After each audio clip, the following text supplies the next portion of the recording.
baseball. But we can't mess this up. We got to have accountability here, right? We're going to take this thing to the next level. Let's have accountability.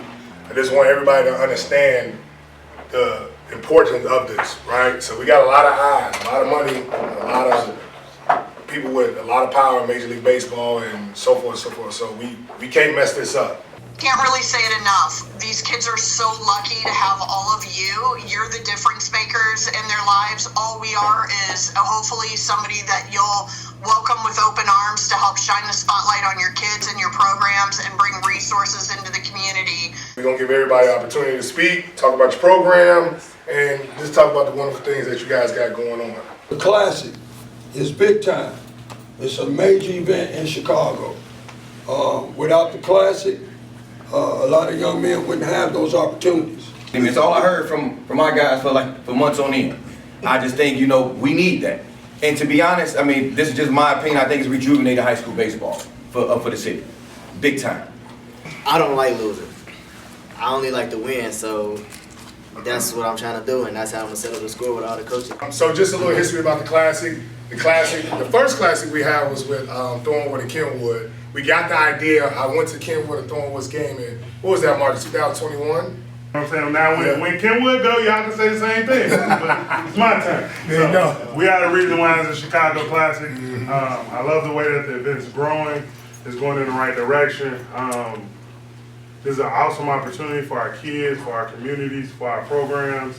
And to me, why not us? Why not now? So they had like 75 to 100 people out there. I'm like, dang, this is, all right, we got to put some hours on it. Cold, raining, and people still came out. Truly appreciate y'all doing that, because if you all don't do it and we stop doing it, it's going to fall off. I just want to add value to what's going on with the Classic, because I think it's an unbelievable thing that's going on. I tell all my homies about it, all my boys about it that I play with across the nation. They love it. They gonna fly out. They gonna come support this thing. My boys that I play, my homies in Miami, Atlanta, Houston, all those dudes. They love what's going on in Chicago. Every ticket you sell, that ticket holder will be entered into a raffle. Literally, it's gonna be probably 20 to 30 professional scouts there to watch public school baseball they ain't never heard of. A lot of us didn't get a chance to have that until we got to college. It's a humbling experience for me to be in the same room with all these coaches.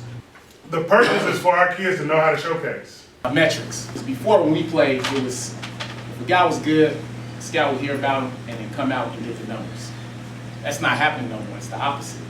With all this technology, they looking at the numbers first, and then they going out and they going to determine his heart, how he plays, what kind of player he is. So that they can be successful. I mean, and the metrics, as Mark has talked about, is the perfect way to do that. If we can teach you those things at an earlier age, why aren't there more kids from our community playing in the SEC or playing in the ACC or the Pac-12 and stuff like that? The metrics work, so for you to bring that in, that is a key component for all of us. So you may have somebody that's saying, hey, guess what, I think I'm a D1 player. They keep telling you, I believe I can play D1. Like in your heart, you may believe it, but that's not how the game is. The game, here's the average D1 numbers right here, and here's yours. Now, it either match or it don't.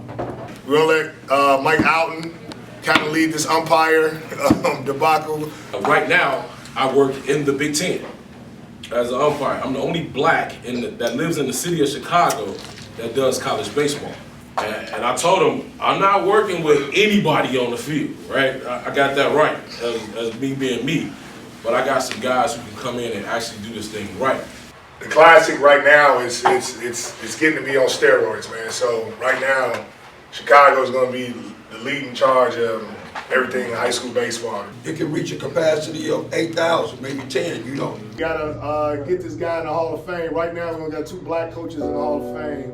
The Urban Youth Development Award to Coach Radcliffe. I remember sitting at I don't know if I told you this story or not, but I was sitting at the combine, and some of the kids found out who my dad was, and they kept coming up to him and saying, hey, Mr. Ford, can you give us some helpful hints or tricks or whatever on what we should do, to be successful? And when he found out that a couple of those kids were your kids, he literally told them, you just keep listening to what Coach Radcliffe says. You do everything he tells you to do and you're going to be successful. So we could not be more honored that somebody of your caliber who has had such impact on the lives of young men throughout this. I mean, it's a testament to your legacy that so many in that room were coached by you and went on to coach themselves. Ernest Radcliffe. At some point in time, I've coached pretty much everybody in the city of Chicago. It's a school for everybody. It's up to the coach to go and make sure that he gets on the phone and gets and coaching. So I'm gonna say this to y'all, and then I'm gonna go on. While y'all coaching, Marcus, Reggie, Romey, you just started.